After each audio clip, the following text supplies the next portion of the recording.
Yaurana, merci de nous rejoindre sur TNTV pour votre journal. Voici les titres de ce mercredi 19 novembre. Demain, Matahari Inia sera célébré et la journée sera fériée. À Pape Été, les derniers préparatifs sont en cours. La fédération Heitinirau finalise 3 chars fleuris qui seront dévoilés demain. Et pour en parler plus largement, le président du pays, Moetai Broderson, sera avec nous en plateau ce soir. Il réagira également à l'actualité politique. Réforme pour les communes du Fénois, un nouveau pas vers plus de compétences. La commission des lois de l'Assemblée nationale a validé le texte. Vous verrez dans ce journal quelle réaction il suscite. Pour les élèves de Bac Pro Métier du Bois, la Syrie de Reyatea joue le jeu des stages, une ouverture précieuse pour la formation des jeunes des Raromatei.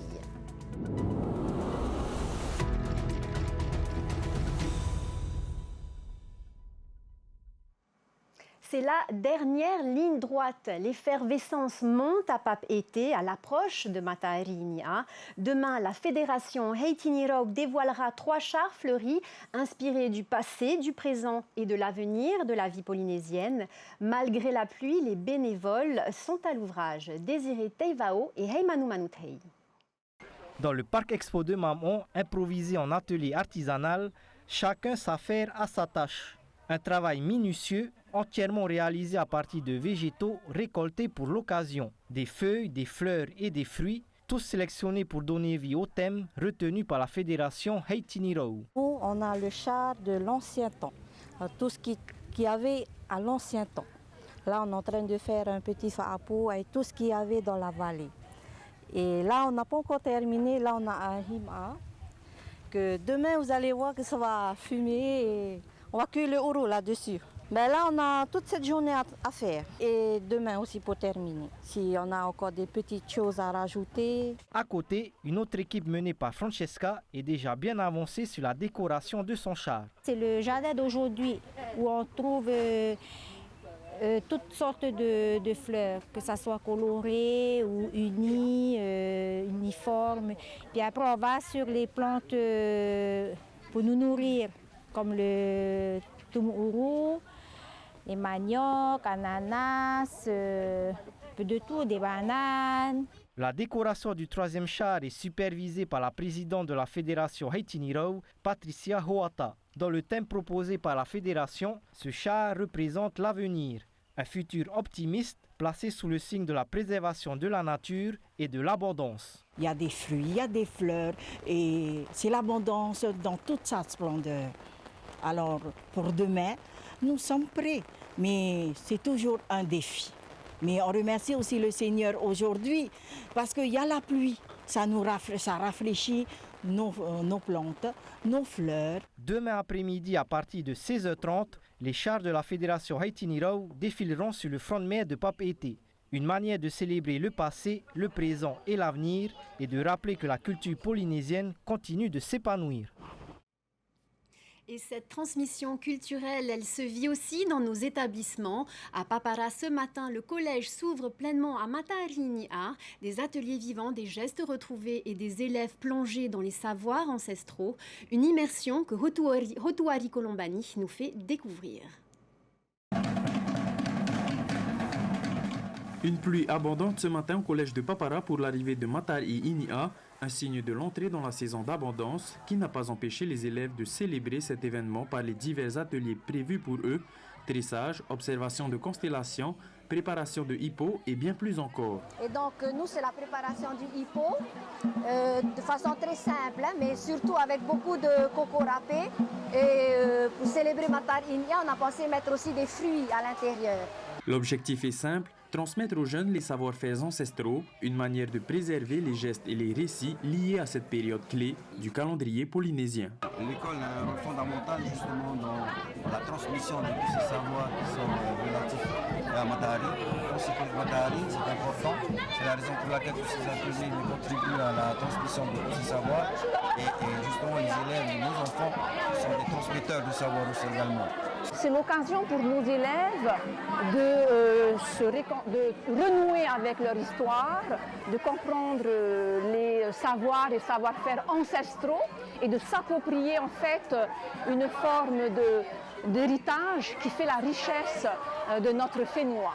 Une immersion courte mais riche en savoir pour renforcer le lien des élèves à leur culture et faire vivre Matar et Inia pour encore bien des années à venir.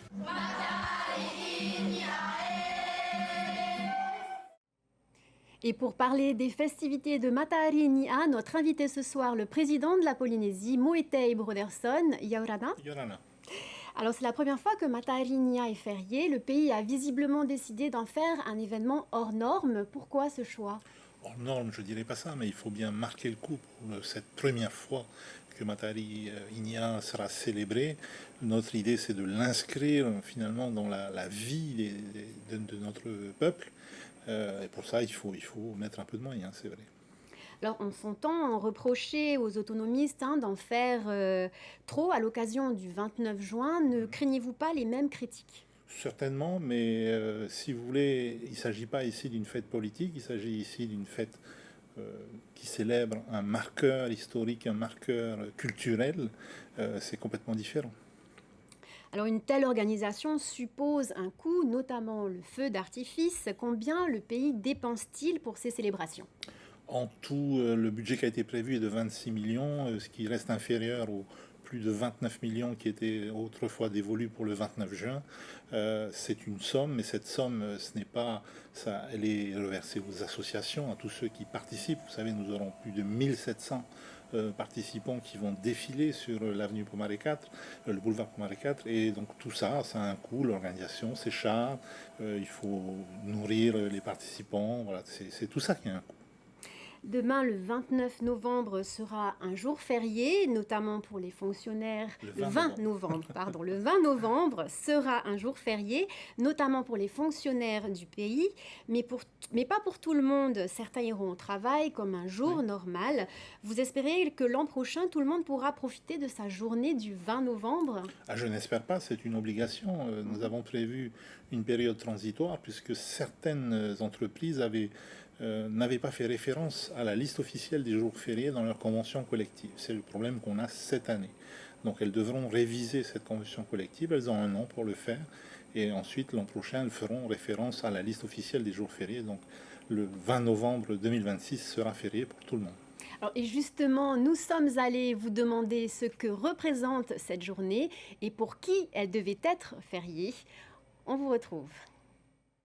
Ça devrait être un jour férié comme tous les autres. J'ai deux opinions. D'un côté, au niveau, pour tous ceux qui travaillent, d'un côté, ça bloque un peu parce que l'économie, il faut que ça tourne. Tu vois? Et un jour, tu ne travailles pas, et au niveau culturel, c'est bien. Je pense que c'est bien, c'est pour peut-être mettre en avant la culture quand même, quelque part. Et c'est une bonne idée qu'ils ont mis en place, je trouve, pour garder la culture, quoi. L'abondance, apparemment. Bon, là, pour l'instant, au marché, c'est plutôt l'abandon que l'abondance. Donc voilà, on espère avoir un peu plus de monde qui descend, vu l'approche de Noël, les fêtes de Noël, en espérant que ça sera vraiment abondant. Pour l'instant, c'est plutôt l'abandon. Alors, Président, une dernière question sur les célébrations. Deux temps forts sont annoncés à Papeete et à Tautira. Qu'est-ce qui distingue ces deux célébrations?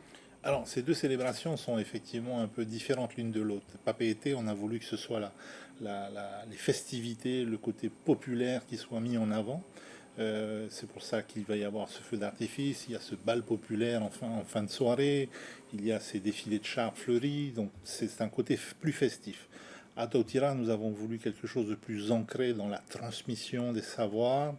Il y aura par exemple une experte qui va venir faire in situ les explications sur les étoiles, à la tombée de la nuit.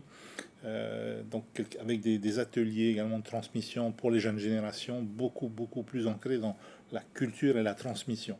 Mais ce ne sont pas les seuls temps forts. Il y a aussi le CHPF qui a lancé son Va'aora et qui célèbre Matahari Inia pendant 4 jours. Vous avez le musée des îles qui va également offrir donc le 23 un programme chargé sur Matari Inia. Vous avez des îles aux Australes, au Tuamotu, Tumara qui participent également. Donc c'est quelque chose qui a déjà bien pris et nous espérons que ça va prendre de l'ampleur chaque année. Alors on va poursuivre avec le reste de l'actualité et on reviendra vers vous. Alors, pas d'impact majeur pour l'instant, malgré la grève des contrôleurs aériens déclenchée cette nuit. Des agents ont été réquisitionnés pour garantir le service minimum. Et à ce stade, aucun vol n'a été perturbé. Les grévistes réclament le classement de l'aéroport en liste 5 pour garantir un chef de tour 24 heures sur 24. Le Haut-Commissariat assure dans un communiqué que des efforts significatifs sont engagés pour améliorer la situation. Un pas de plus pour renforcer les compétences des communes. À l'Assemblée nationale, la Commission des lois vient d'adopter une réforme qui élargit leurs prérogatives. Une avancée saluée par les maires. Les explications avec Sophie Guébel et Jeanne Tinoroy. C'est une réforme très attendue que la Commission des lois vient d'adopter à Paris. Portée par les sénateurs locaux Lana Tetuanui et Teva Rohfritsch, elle permet aux Tavana d'intervenir légalement dans de nombreux domaines qui sont normalement du ressort du pays, notamment en matière d'aide sociale, de culture, de logement ou encore d'urbanisme. C'était un travail d'équipe qui a pu aboutir avec nos deux sénateurs qui ont fait voter à l'unanimité le texte au Sénat. Ce matin, on a pu faire passer le texte conforme au vote du Sénat en commission des lois pour pouvoir faire en sorte, comme on l'a dit depuis le départ, de le rendre opérant le plus vite possible pour enfin sécuriser nos Tavana dans les actions qu'ils menaient déjà et leur ouvrir la possibilité de prendre plus d'initiatives au bénéfice de leur population. Un assouplissement salué par les Tavana actuellement à Paris pour le Congrès des maires. Mais défavorable au texte, la députée indépendantiste Meriana Redarbelo a défendu plusieurs amendements. Ils ont été rejetés par la Commission. Ce texte ne dit rien des moyens financiers, de la mise en conformité des actes communaux avec la réglementation du pays et n'évoque même pas la question essentielle du partage des responsabilités entre pays et communes. Pour votre parfaite information, le gouvernement polynésien a soumis, ainsi qu'il s'y était engagé en février, un projet de loi cadre de pays à l'avis des maires et du syndicat des communes au mois de septembre. Je trouve que malheureusement notre députée Meriana Arbelo a porté des luttes politiciennes en fait devant l'Assemblée nationale à un moment important, attendu par tous nos Tavana, 47 sur 48. Et je respecte Oscar Temaru, mais on sait pourquoi il n'a pas souhaité soutenir cette demande et je crois que c'était l'occasion de montrer une unité. Des dissensions politiques locales à quelques mois des échéances municipales. Si le texte a été adopté en commission des lois, il doit encore être examiné en séance plénière à l'Assemblée nationale le 10 décembre prochain. Et dans le même temps, à Paris, le sénateur Teva Rohfritsch s'est exprimé devant la nouvelle ministre des Outre-mer. Il a défendu le budget Outre-mer 2026, menacé d'une baisse de 18% pour contribuer au redressement des comptes de l'État. Selon lui, les territoires ultramarins ne doivent pas être touchés par ces mesures exceptionnelles. On l'écoute au micro de Sophie Guébel et Jeanne Tinoroy. Il faut que le gouvernement revoie sa copie positivement, c'est-à-dire réaugmente nos enveloppes budgétaires parce que nous sommes face aux crises. Déjà, un maintien des enveloppes n'aurait pas été satisfaisant parce qu'il y a eu des crises ici et là. Il n'est pas question non plus. Je ne dis pas qu'il ne faut pas aider la Calédonie ou Mayotte ou les Antilles, mais ce n'est pas à la Polynésie du coup de baisser ses dotations pour aider les autres. La solidarité nationale, c'est un effort supplémentaire pour aider ceux qui sont en crise. Et nous avons aussi nos sujets et nous souhaitons nous battre pour que nous ayons les moyens de relever nos défis au FENUA. Voilà, c'est ça le combat que nous menons. Et concrètement, le rapport a conclu, et j'ai été suivi par la Commission, pour déclarer défavorable donc ce budget présenté par l'État aujourd'hui. Alors Moetai Broderson, on vient de le voir dans le sujet, un nouveau pas vient d'être franchi pour permettre aux Tavana d'élargir leur champ d'intervention, en tout cas de conforter juridiquement certaines de leurs actions. Qu'en pensez-vous ? J'en pense que le souci premier des habitants de nos communes, ce n'est pas ces gesticulations politiciennes. Leur souci premier, c'est que les Tavana exercent déjà les compétences qui sont les leurs aujourd'hui. L'eau, les ordures, transport public communal, entretien des voies communales, tout ça aujourd'hui, la plupart de nos Tavana n'y arrivent pas. Et donc, plutôt que de s'occuper des vrais problèmes d'aujourd'hui, ils vont réclamer plus de compétences. Bon, il faut être sérieux à un moment donné. Alors, une réaction sur le budget Outre-mer, êtes-vous inquiet pour la Polynésie ? Je suis attentif. Je rejoins évidemment le sénateur Tevaro Fritzsch et l'ensemble de nos parlementaires qui défendent bec et ongle les lignes budgétaires qui sont dévolues à la Polynésie. Il ne faut pas oublier que la mission Outre-mer dans le budget de l'État, ce n'est pas l'essentiel des crédits qui sont dévolus à la Polynésie française. Il y a beaucoup plus d'argent du côté de l'éducation nationale que dans la mission Outre-mer elle-même. Mais il faut mener ce combat sur tous les fronts. Moetai Broderson, un mot sur la demande de l'Assemblée examinée hier au tribunal administratif pour engager un dialogue avec l'État sur la décolonisation. Le rapporteur a estimé hier que la juridiction devait se déclarer incompétente sur un dossier politique. Vous comprenez cette analyse ? Je comprends l'aspect technique de cette analyse. Maintenant, c'est l'avis du rapporteur. Il faut voir s'il va être suivi. Il faut voir quelle va être la conclusion réelle du tribunal sur ce dossier. Et puis ensuite, on verra pour la suite. Le Tavini accuse l'État de verrouiller le dialogue sur la scène internationale, mais aussi sur la justice interne. Vous êtes d'accord ? Je pense que depuis 2023 que le Tavini est au gouvernement, nous avons largement ouvert la porte au dialogue et nous n'avons pas été entendus, effectivement. Alors, où en êtes-vous de votre volonté d'engager un recours ? Moi, je vais simplement attendre les conclusions du tribunal. On n'a pas encore les conclusions du tribunal, on a l'avis du rapporteur. Et en fonction des conclusions du tribunal, j'aviserai. Merci, Moetai Broderson, d'avoir été avec nous ce soir. Et au plus près du terrain, une autre expérimentation pourrait changer nos habitudes de circulation. Depuis hier, des drones survolent plusieurs giratoires de l'agglomération pour analyser le trafic. Tumarama, Pont de l'Est, Présidence et Rima, les points les plus sensibles sont scrutés en pleine heure de pointe. Des images qui doivent permettre d'identifier les zones de congestion et d'affiner les solutions contre les embouteillages. Direction Rayatea, où la filière bois se renforce. La scierie Raromat Ei Bois Local accueille désormais jusqu'à 5 stagiaires par an. Une opportunité qui pourrait structurer durablement la filière. Jessica Doucet et Hey Manu Girard. Ils étaient jusque-là obligés de partir sur une autre île ou accepter des stages éloignés de leur formation. Aujourd'hui, ces élèves en première bac pro métier du bois peuvent désormais évoluer à domicile. Pour Junior, en stage depuis une semaine, c'est un vrai soulagement. Si tu n'avais pas trouvé ton stage à la scierie, tu aurais fait quoi? Je serais obligé d'aller dans d'autres entreprises que ça ne concerne pas vraiment la menuiserie. Et ça t'aurait plu aussi ou peut-être un petit peu moins? Un petit peu moins. Dans cette scierie modernisée, les élèves découvrent des machines de dernière génération et des conditions de travail proches de celles du secteur professionnel. Les enseignants saluent une avancée majeure. La scierie coche tous les critères puisque c'est le domaine, c'est une filière de bois. En termes de parc machine, comme on peut voir, la scierie est bien équipée. Ils ont tous les outils nécessaires pour que nos élèves puissent manipuler et acquérir alors l'expérience. Et comme ça, en même temps, ils sont vraiment dans le cœur de l'action et ils voient comment fonctionne une scierie. Le propriétaire de la scierie voit dans ce partenariat bien plus qu'un simple accueil de stagiaires. Le secteur du bois est en plein essor aux îles sous le vent. Autrefois utilisé pour fabriquer des palettes, le bois local produit ici sert désormais à la construction de maisons. Former les jeunes sur place, c'est préparer la main-d'œuvre dont le territoire aura besoin demain. On essaye de les former du mieux qu'on peut. On essaye de leur donner un cadre dans leur stage de manière à ce qu'on puisse développer l'esprit d'entreprendre. Il faut que ça naisse chez eux, l'esprit du bois, et pour qu'ils puissent en faire un métier plus tard. Et ces jeunes qu'on forme, ce seront nos futurs employés de toute manière. Pour les lycéens, ce partenariat représente un vrai pari sur l'avenir.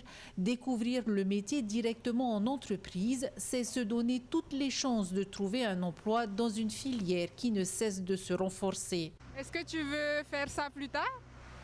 Ah oui, hein? Je suis convaincu quand même. J'aime bien ce que je fais, j'aime bien travailler en équipe. J'adore ce que je fais à mon stage. Et la dynamique pourrait s'amplifier. Les enseignants ont déposé une demande officielle pour ouvrir un BTS métier du bois à Eyatea, une nouvelle étape pour structurer durablement la filière dans l'archipel.